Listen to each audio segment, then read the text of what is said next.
Grandma आपने door क्यों open नहीं करा? तो उसकी ग्रैंडमा कहती है मैं बीमार हूँ इसलिए मैंने डोर जो इसलिए ओपन नहीं करा, ठीक है।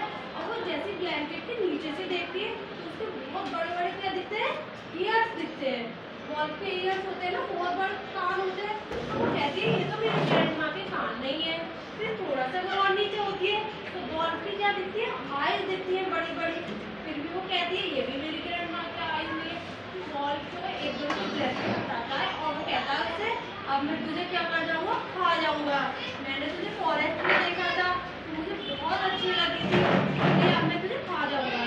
फिर वो बच्ची क्या करती है, हेल्प हेल्प मांगती है, ठीक है ना।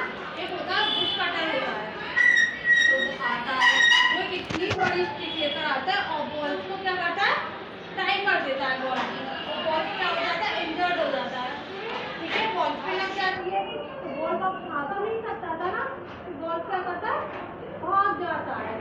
फिर वो अपनी ग्रैंडमा को ढूंढती है, तो ग्रैंडमा कहाँ मिलती है उसे, अलमारी में मिलती है, ठीक है ना। अब हम इस स्टोरी से क्या सीखते हैं, तो हमें किसी भी बाहर का इंसान हो, फ्रेंड हो, हमें उससे बात नहीं करनी है, उसको हम डांटते नहीं है, ठीक है।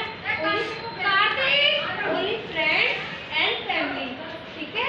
दो लोगों से बात करनी है और जो खाने को देते हैं वो खा लेना है, लेकिन अदर हमें किसी से बात वगैरह नहीं खाना, किसी का कुछ भी नहीं खाना, ठीक है। समझ में आया? Yes ma'am. मजा आया?